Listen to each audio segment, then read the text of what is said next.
I can't tell you how much I sympathise with the way everybody has had to endure this unbelievably testing and challenging time. King Charles stood at the center of a storm he could neither delay nor deflect. Behind palace doors, Princess Anne and Prince William pushed for a decisive break, challenging ties once protected by silence and status. Names close to the Queen Consort were no longer shielded but scrutinized, turning private loyalty into a public risk. As pressure tightened and emotions surfaced, one question remained: how far would Charles go to protect the crown? Stay with us as this story unfolds. The red folder that shifted the crown. The morning didn't begin with noise, it unfolded with precision. Screens flickered, editors leaned forward, and before most people could catch up, the first shift had already happened. Financial indicators reacted before statements were even read, a subtle 0.7% dip signaling that whatever was happening inside royal walls was no longer contained. It had slipped into systems that respond only to risk, not reputation. At 9 o'clock on March 19, 2026, Buckingham Palace released Court Circular Bulletin 64/26 without warning. Two names, Laura Lopes and Tom Parker Bowles, vanished from the trustees' roster. No explanation followed. 5 minutes later, access linked to Passpark 317 was revoked, movements restricted, doors quietly closed. It didn't feel like correction. It felt like containment. But the fracture had already begun days earlier. At exactly 7:58 on 14th March, inside the Duchy of Cornwall's vault system, ledger entry TR 8/884 triggered a silent alarm. A consultancy fee of £42,750 appeared routine on the surface, but it crossed a coded threshold by £250, a limit set after the 2019 York settlement. That small difference wasn't ignored. It was designed not to be. Within seconds, the system escalated the entry. Within minutes, a forensic review was unavoidable. By March 15th, the matter had moved beyond finance. At Sandringham, inside the King George VI Library, Princess Anne met Prince William. The meeting lasted exactly 28 minutes. A red folder labeled TR 884 pack changed hands. The implication inside it was clear. The Crown cannot sustain obligations tied to in-laws. William's response was brief, measured, and enough to set events in motion.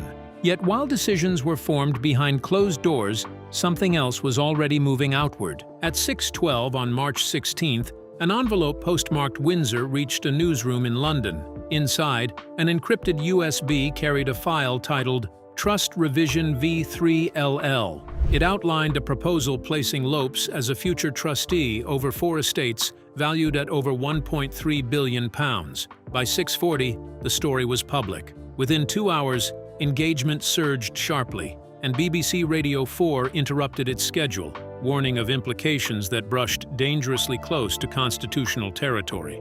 That same evening at 1940, Clarence House hosted a crisis meeting lasting precisely 48 minutes. Queen Camilla reportedly challenged the direction, calling it an attack on her family. A communications plan drafted overnight was discarded midway through discussion, replaced with something more procedural, more final.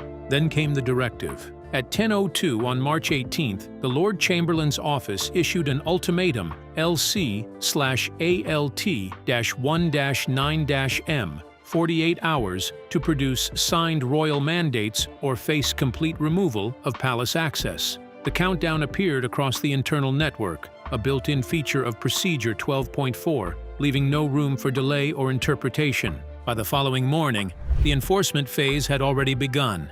An invoice, reference RH45905, was logged into the finance system, demanding repayment of £45,905 within 30 calendar days. Failure would activate civil recovery measures and a 36-month exclusion from royal premises. No ceremony, no negotiation, just execution. And on the cyber front, at 7:20 that same morning, Windsor YT recorded an attempted access from internal IP 10.44.7.88, a flagged backdoor entry point. If tied to the discarded trust revision draft, Clause 17.2 would trigger escalation, shifting the matter beyond internal discipline and into criminal referral. But when protocol turns into enforcement, who really takes the fall around King Charles? Stay with us! When the ledger spoke louder than loyalty, pages turn fast, headlines stretch wide. A 6-column splash declares a fracture no one expected, bloodline against in-laws, and the crack lands harder than protocol can soften. By the time Asian markets prepare to open, futures slip by 0.7%, a quiet signal that this is no longer a private royal matter. It has weight, it has consequences. But the sharpest shift isn't printed, it's processed. At 9 o'clock, Bulletin 64 drops without warning, and 2 names disappear from the trustees' list. 5 minutes later, access linked to Passpark 317 is revoked. No ceremony, no language to cushion it, just removal. Outside the gates, cameras catch Tom Parker Bowles mid-call, phone pressed tightly, expression locked, as if the silence around him says more than any statement could. Yet behind that moment sits a number already moving through the system. Invoice RH45905 appears on the finance portal. £45,905 due within 30 days. Standard terms, at least on the surface. But inside the Royal Household Finance Board hub on Cleveland Row, senior accountant Graham Wicks knows better. The file carries a priority red mark. That changes everything. Policy allows the grace period to vanish with a single authorization. It comes quickly. A secure signal from the Prince of Wales' office reaches the Lord Chamberlain. One command, expedited mode. Instantly, the timeline contracts. 30 days collapse into 10. Across palace systems, the countdown resets. Deadline fixed at 29 March 2359. No extensions. Legal machinery begins to align just as fast. At the High Court of Justice on the Strand, Clerk Annette Doyle logs case HC261A under pre-registration. Observers scanning the entry pause at 2 words, contingent foreclosure. The meaning spreads quickly through legal circles. If payment fails, the Crown can freeze personal UK assets tied to Parker Bowles or Lopes without further hearing. A measure rarely used, but fully available. The ripple widens. By 1300, business tickers pick it up. Hospitality stocks linked to Parker Bowles feel the pressure almost instantly, dropping over 5% in under half an hour. Analysts begin whispering about brand damage, about how quickly association can turn into liability. And while markets react, another move unfolds behind quieter gates.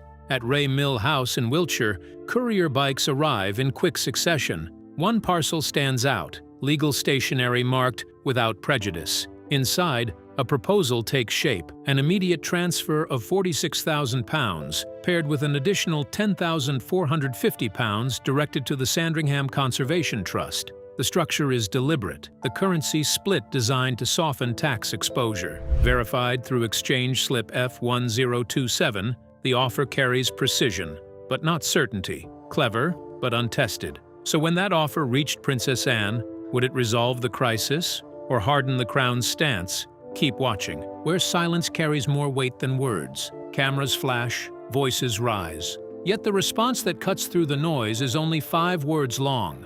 At 1648, outside St. James's Palace, Princess Anne steps past the Duke of York entrance, a slim binder tucked firmly under her arm. Reporters press forward, questions overlapping, urgency spilling into the air. She doesn't slow, she doesn't elaborate. Duty has no favorites. That single line moves faster than any official statement, climbing into headlines before the evening settles. But while the public absorbs the message, another tension builds behind secured walls. At 1720, inside Windsor's cybersecurity unit, a red alert breaks the rhythm. A second intrusion attempt traces back to internal IP 10.44.7.88. This time, the target is sharper. LCALT backup files. The system logs 11 failed password attempts in precise sequence. That number matters. It crosses a defined legal threshold. Within moments, containment protocols activate. Segment locked, evidence preserved. A chain of custody file is generated and passed to the Metropolitan Police Cybercrime Unit. Clause 17.2 leaves no ambiguity. This is no longer internal. By 1803, the Royal Press Office sends a carefully worded email to accredited correspondents. The subject line appears routine, confidentiality guidance during an ongoing investigation. But deeper in the text sits a quiet signal. A transparency annex on trust governance will be released at quarter's end. Not a reaction, insiders suggest, but a calculated move to soften growing demands for independent scrutiny. The pressure doesn't stay contained. At 1929, inside a committee room at the House of Commons, MP Judith Clark circulates an early motion draft. The language is direct, pointing to the unfolding situation as proof of long-standing opacity in royal financial structures. Support builds slowly. 37 signatures, just short of what's needed to push the matter to the floor, but rising. Elsewhere, internal projections take shape. A document titled Scenario Projection, Trust Crisis, maps 3 paths: capitulation, litigation, and donation pivot. The highest probability leans toward quiet compliance, full repayment, minimal acknowledgement, controlled distance, and still, across the system, one detail refuses to change. The repayment portal continues to display its status, waiting, unchanged, still marked as pending. But with that portal still pending, would Camilla finally act, or let the clock decide?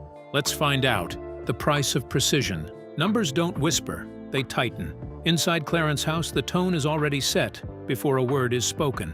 Camilla sits across from her legal counsel, Hugh Armitage, KC, as the strategy is laid out with quiet clarity. Settle the amount in full, in sterling, with a formal note of regret, or prepare for foreclosure. No space for delay, no room for negotiation. Yet the system has already begun to shift beyond human control. Earlier that evening, at 22:30, late editions carry news that a High Court pre-case file, HC 261A, has advanced to a conditional docket. Legal voices begin circling the implications. On live television, Barrister Amelia Deacon states plainly that the Crown now holds the power to freeze country properties if payment stalls.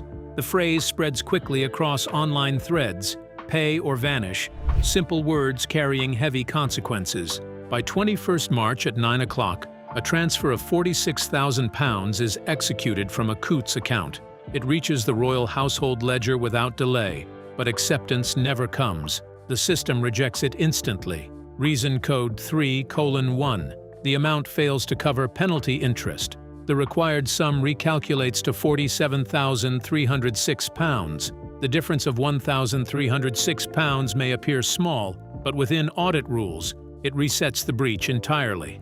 Time continues to close in on the 29th of March deadline. At Windsor, another front opens. At 16:02, officers from the Cybercrime Unit arrive under sealed warrant W-176. Within 11 minutes, servers are mirrored and secured. Forensic lead Grace Patel confirms what internal logs had already suggested. The access attempt traces back to a private IP range linked to Ray Mill House.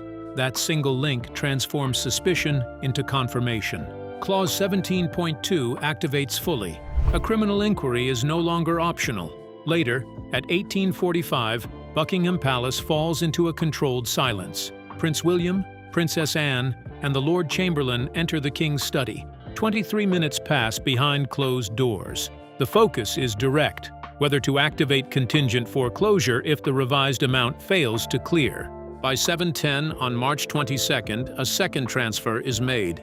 This time, £47,306. No discrepancies. The system accepts it. The repayment status flips. Settled. But resolution doesn't soften the tone that follows. At 13:55, the Royal Press Office releases a brief 63-word statement confirming the debt has been cleared in full. No apology. No reference to the cyber breach. Analysts describe it as compliance without warmth. The pressure doesn't fade. By mid-afternoon, parliamentary voices gather pace, citing the response as further proof of opacity.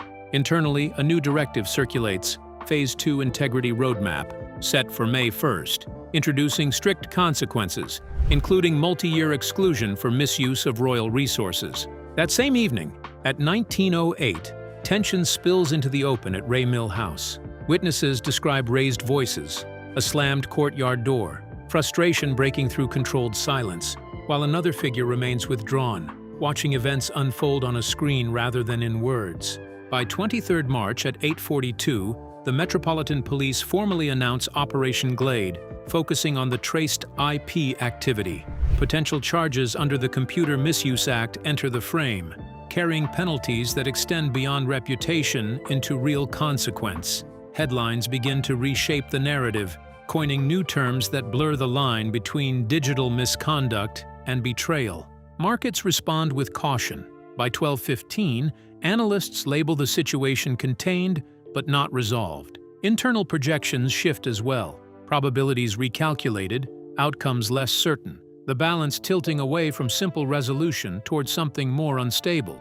And then, at 17:50, a quiet delivery arrives at St. James's Palace. No cameras, no announcement. Just a sealed envelope marked Private Donation Initiative. Inside sits a pledge of £250,000 directed toward the Sandringham Conservation Trust, signed only with the initials TL, a gesture that could redirect everything or complicate it further. Acceptance would steer the outcome toward a donation pivot. Refusal would leave the path open, steady, and aimed toward litigation. So when that £250,000 pledge landed, would Prince William treat it as goodwill or evidence? Let's find out. Where rules tighten and lines blur, doors close, voices lower. Inside Committee Room B at Buckingham Palace, the atmosphere shifts from control to calculation. The Lord Chamberlain calls the session to order, with Prince William, Princess Anne, senior audit officials, and legal counsel Amelia Deacon present. At the center of the table lies a single question: the £250,000 pledge, signed TL. It looks generous on paper, but the response comes sharp and immediate. A donation cannot erase a breach of trust. The decision follows quickly. The funds will not be accepted outright. Instead, they are placed in escrow, frozen until the Metropolitan Police complete Operation Glade. A new condition is added under Clause 12.4. If criminal liability is proven, the money reverts fully to the Crown. What appears to be goodwill now becomes something else entirely, a measuring tool tied to outcome rather than intention. Beyond palace walls, the scope widens. At 13:32, a Home Office briefing classifies the cyber intrusion as Tier 2 National Interest. That label changes the rules. Investigators gain extended access to data, and requests to service providers no longer require additional court approval. What began as a contained breach now stretches across borders. Digital forensics points to a secondary connection in Montecito, California. By 14:58 local time, a formal request reaches South Coast Networks under a mutual legal assistance treaty referencing a flagged backdoor signature. A response is required within 14 days. Failure carries consequences that reach back to the High Court. Markets react in parallel. By late afternoon, business channels report a further 3.9% drop in shares tied to Marrow and Time Limited. Analysts begin to raise concerns about long-term brand stability if legal charges follow. Inside Parliament, pressure builds. At 17:41, MP Judith Clark advances her motion with 51 signatures, securing debate. A date is set for 29th April. A new clock begins ticking. And from Ray Milhouse, a brief legal statement emerges, carefully worded, confirming repayment compliance while disputing any link to cyber activity. A phrasing that, to trained eyes, neither confirms nor denies involvement. But with repayment confirmed and doubt lingering, what move would Prince William make next? Don't blink. When answers stay just out of reach. By 21:17, Prince William stands before the Royal Protection Command in a closed briefing that carries more weight than any public statement. The directive is clear. Starting at midnight, access changes completely. Every non-core pass now demands dual biometric verification. No exceptions. One note is recorded by the protection chief, short and firm: zero tolerance. But while security tightens at the top, investigators push outward. At 7:40 on 25th March, Operation Glade moves into action at a co-working space in Knightsbridge, quietly linked to a freelance IT consultant recently associated with Tom Parker Bowles. The search is precise. A MacBook Air is taken. 2 encrypted USB drives follow. Then a ledger notebook, pages marked repeatedly with the same phrase, Project Orchard, 8 times. Nothing random about that. Later, Inspector Patel calls it the missing connection, the bridge between Ray Milhouse and the compromised server. The phrase spreads fast. Online platforms latch onto it, dissecting meaning. tracing patterns, turning speculation into momentum. By mid-morning, the Royal Household Finance Board releases its long-promised transparency annex. For the first time, the internal process becomes visible, a 5-step system: trigger, forensic review, ultimatum, escrow, public notice. Each stage is marked by time, each threshold defined by numbers. What once felt like quiet decisions now appears structured, almost mechanical. Markets respond with cautious relief. By 1423, stability returns slightly, and internal projections begin to shift. The likelihood of a donation-based resolution rises, while legal escalation pulls back. Even the language changes. The phrase velvet guillotine fades, replaced by something softer, compliance pathway. Yet the tension doesn't disappear. At 1950, during a live broadcast, presenter Aisha Reed leans into the uncertainty with a single question: if the digital evidence becomes undeniable, would the Crown still accept the payment? Keep watching to find out. When evidence travels faster than control, courtrooms fill, screens refresh, and just like that, what once felt contained begins to stretch far beyond palace walls. At 8:50 on 26th March, inside Westminster Magistrates' Court, a freelance IT consultant, Daniel Huxley, stands before the bench.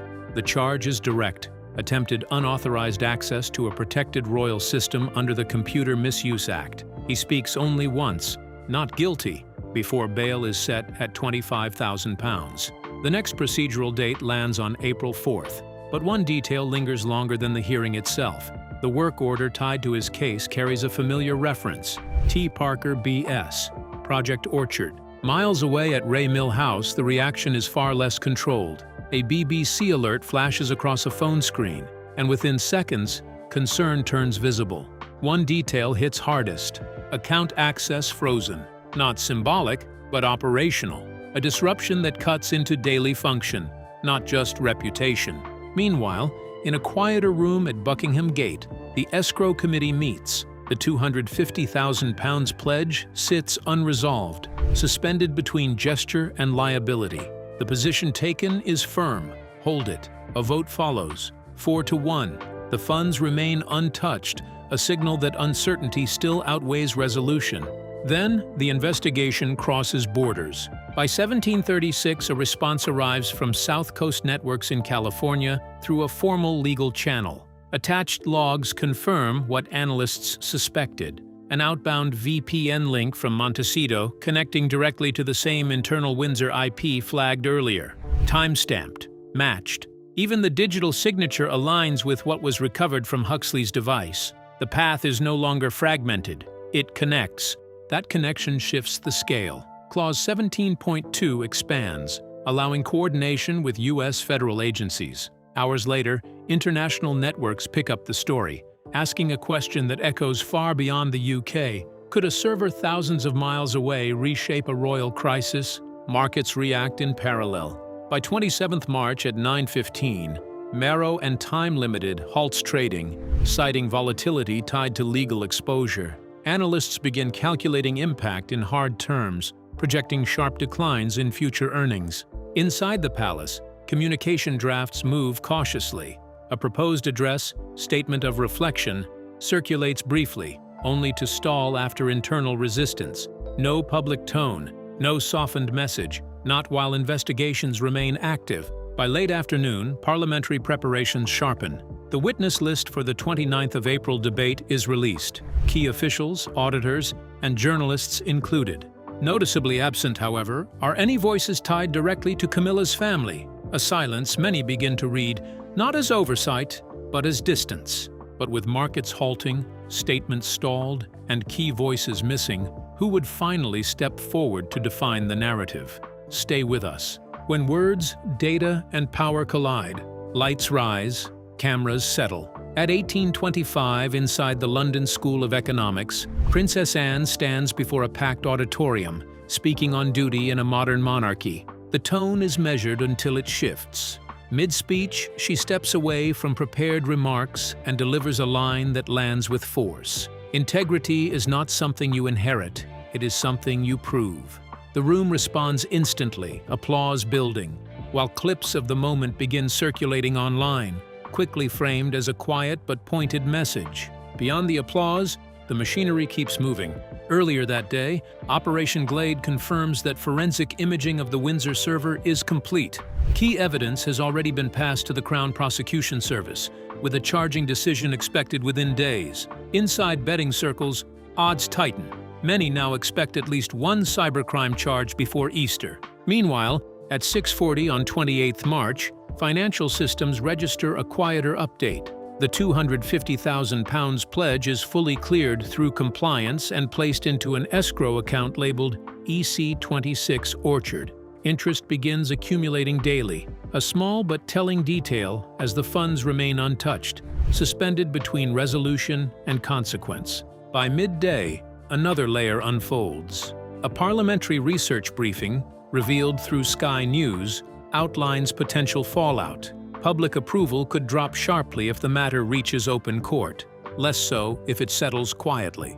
The numbers make one thing clear: every move now carries political cost. Across the Atlantic, response comes swiftly. South Coast Networks confirms full cooperation with legal requests, a statement that steadies investor confidence. Their share price rises, a sharp contrast to the continued decline tied to Marrow and Time, reinforcing a growing narrative. Those who comply early absorb less damage. Back in London, at 17:09 inside St. James's Palace, a new directive is signed. Beginning 1 May, all consultancy agreements involving royal assets must pass strict financial clearance above £5,000. The rule references a precedent file, one that ties directly back to the current situation. And as the day closes, a broadcast adds fresh tension. An email exchange surfaces, suggesting a request for untraceable system access. If verified, a detail strong enough to shift speculation into certainty, sending legal teams scrambling and pushing a new phrase across public conversation: digital coup. So with cooperation confirmed, new rules in place, and that email surfacing, is the Crown about to move from suspicion to charges? Stay tuned. When the Crown faces its own reckoning, documents move quietly, but their impact lands loudly. An embargoed notice slips into the hands of legal reporters, brief, controlled, but unmistakable. Somewhere on page 3 sits the line that changes everything: sufficient evidence, public interest met.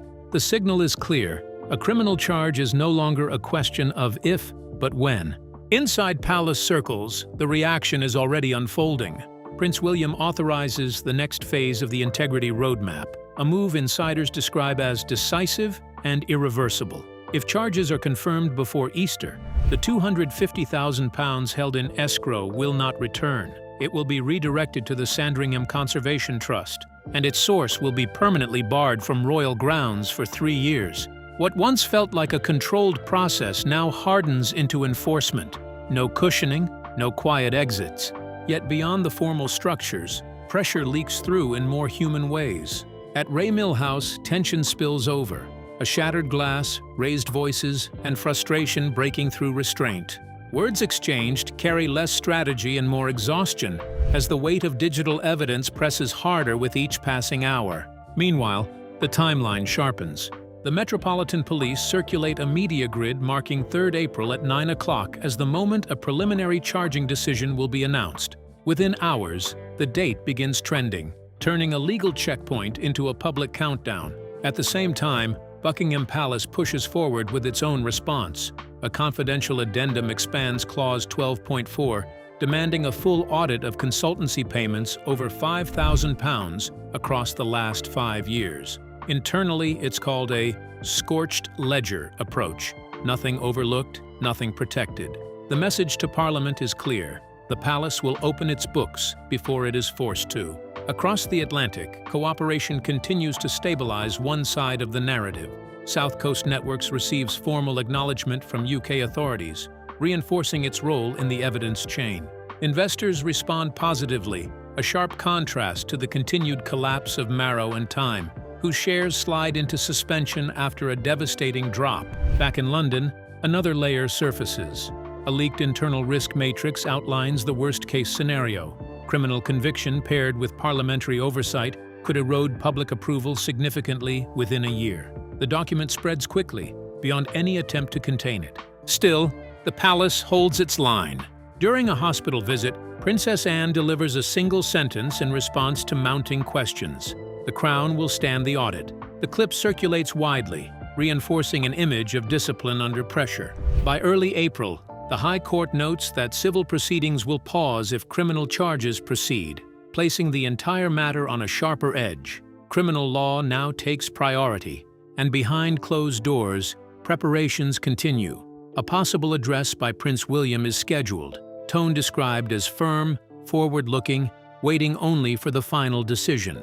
Late at night, in a quiet office at St. James's Palace, an auditor completes a 5-year financial review and 32 flagged transactions totaling over £1.4 million.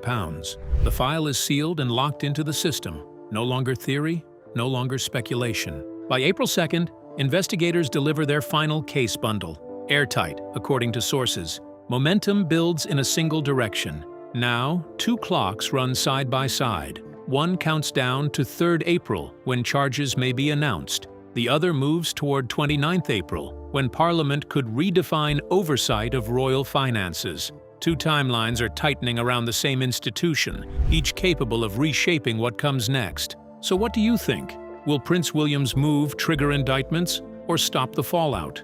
We'd like to hear your thoughts in the comments. Also, don't forget to like, share, and subscribe.